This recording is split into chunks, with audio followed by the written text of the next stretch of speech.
yung mapupulot na aral sa kanyang pamumuhay, sa kanyang pamilya, yung kanyang pagsisakripisyo, pagtitimpi, patience, compassion, at iba't iba pang mga magagandang katangian na tinataglay ng Ibrahim alayhisalatu wasalam at kanyang pamilya na nabanggit sa Quran at sa hadith ng Rasul sallallahu alayhi wasallam.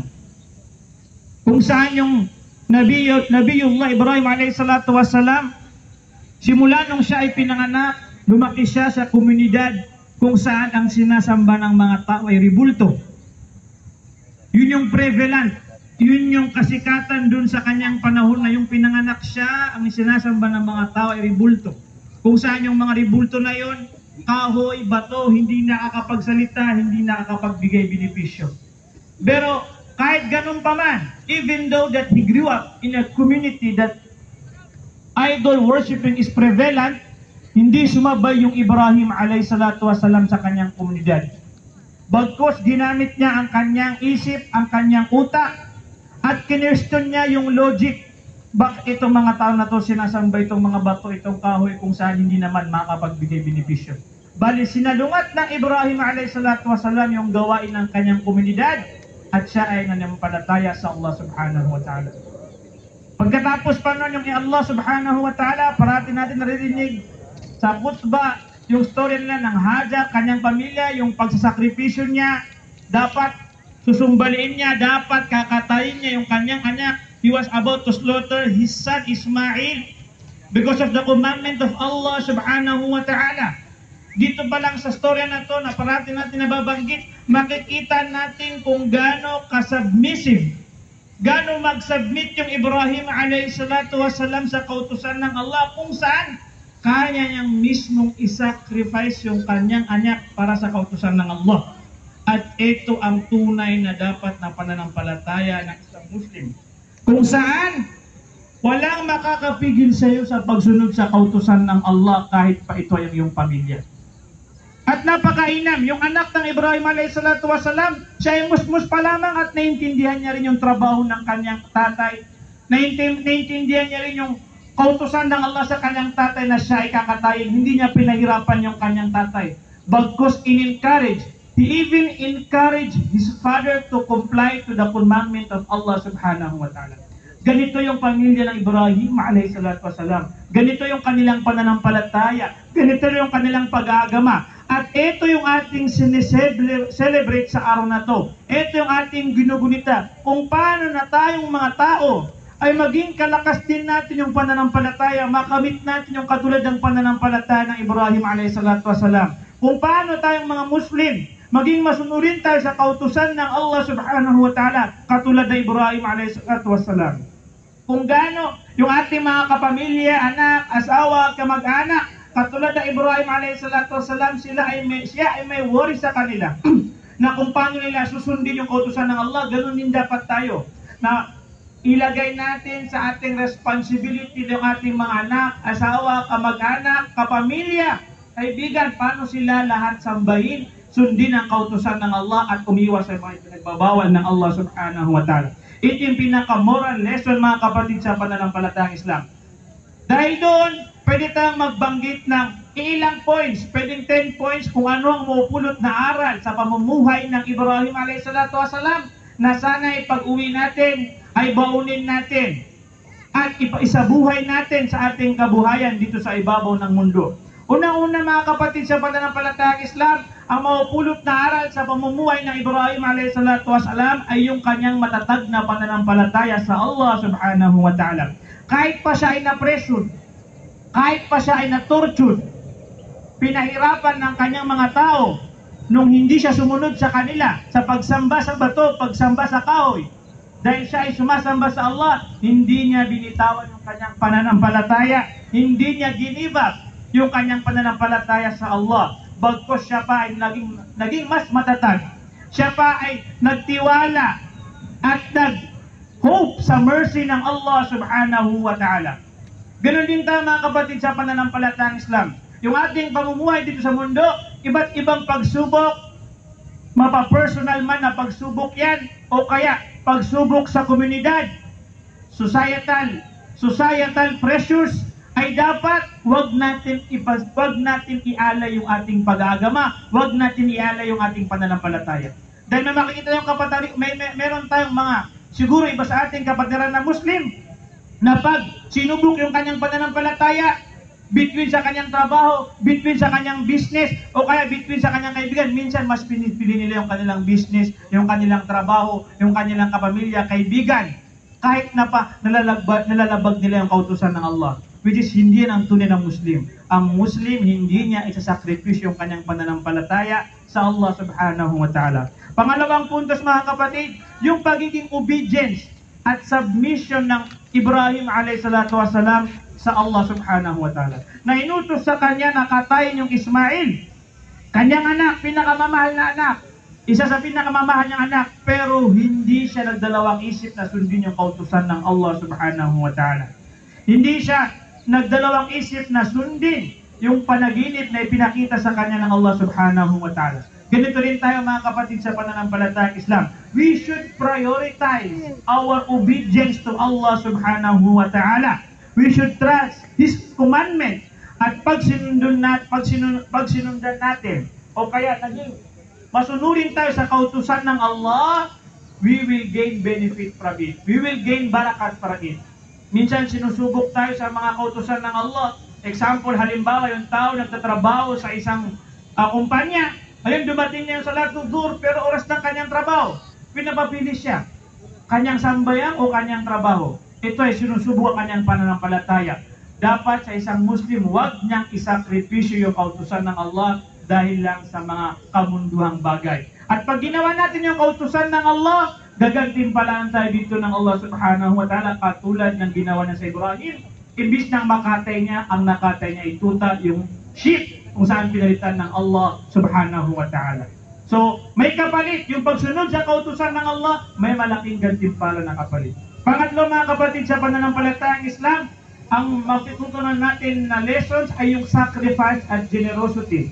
Yung kailangan natin magsakripisyo. Sa bawat bagay, mahalagang bagay, dito sa mundo, kung gusto natin makamtan, kailangan natin magsakripisyo. Kung gusto mo magkaroon ng pera, kailangan mo magsakripisyo sa oras mo, sa lakas mo, trabaho mo, business mo, kailangan mo magsakripisyo. Ano pa kaya para sa pananampalataya? Ano pa kaya para sa agaman ng Allah subhanahu wa ta'ala? Gano'ng kalaking sakripisyo ang kailangan natin sakripisyo para makamtan natin yung tunay na pananampalataya sa Allah? O kaya, gano'ng kalaki yung sakripisyo na kailangan nating ibigay para makamtan natin yung paraiso ng Allah subhanahu wa ta'ala? At yung pagiging mabait, pagiging mapagbigay. Kumbaga, ibigay natin yung ating kaya na lakas o kaya mapamaterial man yan na tulong doon sa ating mga kapatiran, doon sa ating mga kapatiran na nangangailangan. Pang-apat, isa sa puntos o kaya points na maaral natin dito sa story ng Ibrahim alayhi salatu wasalam ay yung pagkakaroon ng patience at perseverance. Yung pagtitimbi at pagiging matatag sa mga dumadaan na pagsubok dito sa mundo. Dahil yung pagiging matimpi at pagiging matatag, ito ang tunay na makakatulong sa atin dito sa ibabaw ng mundo, kung saan alam naman natin itong ibabaw ng mundo, yung pamumuhay dito ay punong-puno ng pagsubok. Pag yung tao walang pagtitimpi at hindi siya matatag sa kanyang pananampalataya, 100% na hindi siya magiging matagumpay dito sa pamumuhay sa mundo. Pag wala kang pagtitimpi, halimbawa sinubok ka sa iyong risky, sinusubok ka sa iyong risky. Ngayon kung wala kang pagtitimpi, kapatid sa pananampalatayang Islam, 100% hanapin yung risky ng Allah dun sa pamamaraan ng haram. Kasi wala kang sabar, wala kang pagtitimpi. So napaka-importante nitong pagtitimpi, patient dito sa pamumuhay natin, sa ating gawain sa daily lives natin para makasurvive dito sa ibabaw ng mundo, lalo na sa kabilang buhay, at makuha yung gantimpala ng Allah subhanahu wa ta'ala. Panglima, yung pagkakaroon ng malakas na koneksyon sa ating mga pamilya at community values. Kumbaga, we should support our family, our friends, mga kamag-anak natin, relatives natin. We should have a nice, maintain a good relationship with them. Hindi lang sa kanila, kung bagkos, pati rin sa ating mga komunidad. Sa ating komunidad, dapat magkaroon tayo ng positive na connection sa kanila, relationship sa ating komunidad para mas maging mabuti yung ating pamumuhay sa mundo. Dahil yung pagkakaroon ng mabuting connection, relationship sa ating pamilya, sa ating komunidad, ito ay makakatulong sa atin na maging madali yung pamumuhay dito sa mundo. Pang-anim ay yung isang mapupulot sa akin ni Ibrahim a.s. ay yung pagtutol sa mga gawain na injustice. Kumbaga pagtutol dun sa mga gawain na lumalabag sa kautusan ng Allah subhanahu wa ta'ala. Katulad ng Ibrahim a.s. nakita niya ang kanyang ama, mga kamag-anak, sumasamba sa ribulto, hindi siya nagtahimik. Bagkus sinabihan niya sa kanila, he went against them because that was injustice. So let's keep speaking about out against discrimination. Let's keep speaking, supporting human rights and promoting ethical practices. Kumbaga, suportahan natin yung mga human rights, let's speak out against discrimination. Pag-diskriminasyon ay ipagbawal natin mga kapatid sa pananampalatayang Islam at ano pa mang injustice yan ay ipagbawal natin. Pang-pito, yung pagpapalaganap ng pananampalataya sa Allah subhanahu wa ta'ala. Yung Ibrahim a.s. isa sa kanyang mga sifat, isa sa kanyang gawain ay magdawa ila Allah. Kumbaga iniimbitahan niya mga tao patungo sa pananampalataya sa Allah subhanahu wa ta'ala. So ganoon din tayo, mag-niyat tayo, mag-intention tayo na invite natin yung mga tao na hindi pa alam yung agaman ng Allah subhanahu wa ta'ala, walang kalam-alam sa agaman ng Allah subhanahu wa ta'ala. Paano ba na ma-invite din natin sila na pumasok sa agaman ng Allah subhanahu wa ta'ala? Maintindihan kung ano yung Islam sa magandang pamamaraan. Ipaintindi sa kanila by knowledge, by wisdom, and with good manners, good akhlaq. Imbitahan natin sila sa pamamagitan ng tunay matinong kaalaman o kaya sa pamamagitan ng magandang katangian. Dahil yung mga sahaba radhiyallahu anhum, isa sa pinakamalaking rason kaya pumasok yung mga Muslim o kaya yung mga tao sa Islam ay dahil sa kanilang katangian. So we should also invite others to enter in Islam, just like how Ibrahim a.s. propagated to his community. Pang-walo ay yung hospitality in kindness. Maging mabait tayo sa ating mga kapatiran. Maging mabait tayo sa ating mga kamag-anak, sa ating asawa, sa ating anak. Ibigay natin yung kanilang mga hak, yung kanilang mga responsibility. Maging mabait tayo sa komunidad. Ibigay natin sa kanila yung hak nila din sa atin. Katulad ng mga Ibrahim, may bumisita sa kanya na 2 malaikat, hindi niya kilala, pero diretso na binigyan niya ng pagkain, tinanggap niya yung kanyang 2 bisita kahit hindi niya ito kilala. Ganon din sana tayo sa ating mga kapatiran. Pang-siyam, na nabanggit na points na mapupulot sa aral ng pamumuhay ng Ibrahim a.s. ay yung pagkakaroon ng tawakal sa Allah subhanahu wa ta'ala. Yung pagkakaroon ng trust in the commandment of Allah subhanahu wa ta'ala. Full trust, full reliance in the commandment of Allah subhanahu wa ta'ala. In the faith of Allah subhanahu wa ta'ala. Just as Ibrahim a.s. was thrown into the fire. Yung tinapon yung Ibrahim a.s. ng kanyang mga tao dahil nga sila ay sumasamba sa ribulto, yung Ibrahim lang ang hindi pumayag. Tinapon siya ng kanyang mga komunidad dun sa malaking apoy. At wala siyang ibang hininga ng tulong bagkus nagtawakal siya. He trusted Allah's help. Siya ay nanatili na matatag sa pananampalataya sa Allah at doon din nangyari na yung pumunta yung Ibrahim, siya ay nakalanding, siya ay pumunta doon sa apoy, hindi lang man siya nasunog. Bakit? Dahil sa kanyang matatag na pananampalataya sa Allah subhanahu wa ta'ala, sa kanyang matatag na pagtatrust sa kautusan ng Allah subhanahu wa ta'ala. Ganun din tayo mga kapatid sa pananampalatayang Islam. Pag meron tayong tawakkul sa Allah subhanahu wa ta'ala, 100% darating sa atin yung tulong ng Allah subhanahu wa ta'ala. Katulad sa nabanggit sa hadith, na yung ibon, pag siya ay lumilipad sa umaga at maghahanap ng pagkain, siya ay bumabalik na busog at may nakain. Kung tayo rin ay magtatawakkul sa Allah subhanahu wa ta'ala, tutulungan tayo ng Allah subhanahu wa ta'ala, katulad ng ibon na yon na lumabas sa umaga, pagbalik siya ay busog. Ganon din ang pagtutulong sa atin ng Allah subhanahu wa ta'ala if we put our trust in Allah subhanahu wa ta'ala. Pang-sampu mga kapatid sa pananampalatayang Islam ay yung patuloy nating pagsamba sa Allah subhanahu wa ta'ala. Yung patuloy nating pananampalataya sa Allah subhanahu wa ta'ala hanggang sa tayo ay maabutan ng kamatayan. Actually, yung Ibrahim a.s. hindi pa tayo pinapanganak. Hindi pa pinapanganak ni Muhammad o kaya mga ibang propeta. Nanalangin na yung Ibrahim a.s. sa Allah subhanahu wa ta'ala na gawin ng Allah subhanahu wa ta'ala. Sabi niya, Allah Rabbi ja'alni muqimas salati wa min dhurriyyati. Oh Allah, make me a worshipper that establish salah. And make my offspring, gawin ko yung aking mga anak, at saka yung kanilang mga anak, at saka yung mga sumusunod sa kanila na palasimba sa iyo, Ya Allah subhanahu wa ta'ala. So ganoon din tayo mga kapatid sa pananampalatayang Islam. Tayo yung bunga, sabi ng mga ulama, tayo yung bunga ng panalangin ng Ibrahim a.s. Na umabot sa atin yung pananampalataya sa Allah subhanahu wa ta'ala dahil sa panalangin ng Ibrahim a.s. Yung fikir ng Ibrahim a.s. kung saan bawat nilalang dito sa mundo ay maging mapananampalataya sa Allah subhanahu wa ta'ala. So ganun din dapat ang ating mindset. Na tayo, patuloy tayo magsamba, magdasal, mananampalataya sa Allah, pero hindi lang tayo. Idua rin natin yung ating mga anak, yung mga susunod sa atin, yung ating mga kamag-anak, paano tayo magkaroon ng worry, fikir, na sila ay maging matatakutin at maging palasunod sa kautusan ng Allah subhanahu wa ta'ala. Hindi lang yung ating sarili. Naway naintindihan natin itong short na 10 points dahil sa napakalit na oras, mainit na rin ang araw. Naway isabuhay natin yung mga narinig natin na magandang aralin. Kung meron man tayong narinig na hindi maganda, naway patawarin tayo ng Allah subhanahu wa ta'ala dahil tayo ay nalang at mahina lamang. Aqulu qawli hadha wastaghfirullah li wa lakum wa lisa'iril muslimina min kulli dhanbin fastaghfiru innahu huwal ghafurur rahim. Huwag po natin kalimutan yan. Bawat buhok ng hayop na ikakatay natin ay hasana, good deeds ang ibibigay sa atin na gantimpala ng Allah subhanahu wa ta'ala. Kung bibilangin natin yung buhok ng hayop, hindi natin mabibilang. At lahat tayo, bawat isa sa atin, hindi natin may tatanggi na kailangan natin yung hasana, kailangan natin yung good deeds. Kaya inshallah magniyat tayo dun sa may kakayanan.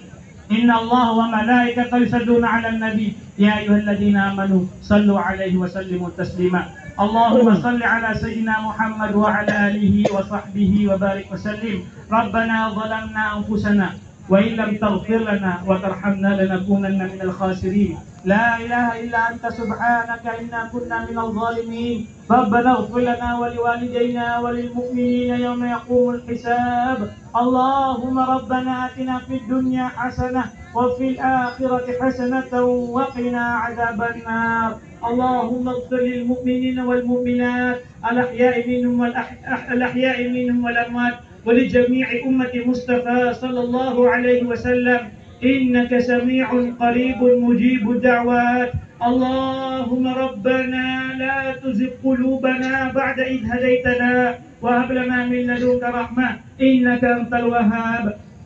Ya Allah, patawarin mo kami ya Allah ya Rabbal Alamin. Nandito kami ngayon sa Maidan ya Allah. Nagsimba kami ng Salatul Eid ya Allah. Nagtakinig kami sa Khutbatul Eid ya Allah. Pumunta kami dito ya Allah na nag-intensyon kami na patawarin mo kami ya Allah. Gantimpalaan mo kami ya Allah. Ibigay mo sa amin yung aming intensyon ya Allah ya Rabbal Alamin. Ya Allah, patawarin mo aming kasalanan ya Allah ya Rabbal Alamin. Kami makasalanan ya Allah. Kung di mo kami patawarin, kawawa kami ya Allah ya Rabbal Alamin. Ipagpatawad mo sana sa amin ang lahat ng aming kasalanan ya Allah ya Rabbal Alamin. Yung kasalanan na aming mga magulang at aming mga ninuno, ipagpatawad mo sa kanila ya Allah ya Rabbal Alamin. Ya Allah, gabayan mo kami ya Allah sa tamang daan ya Allah ya Rabbal Alamin. Ya Allah, riskyan mo kami ng napakalakas na pananampalataya sa ya Allah ya Rabbal Alamin.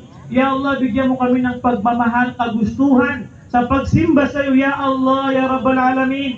Ya Allah, lagyan mo kami ng kamunghian sa paglabag sa iyong kautusan ya Allah ya Rabbal Alamin. Ya Allah ya Rabbal Alamin, yung aming mga anak, aming mga kapamilya, bigyan mo sila ng matibay na pananampalataya sa iyo ya Allah ya Rabbal Alamin.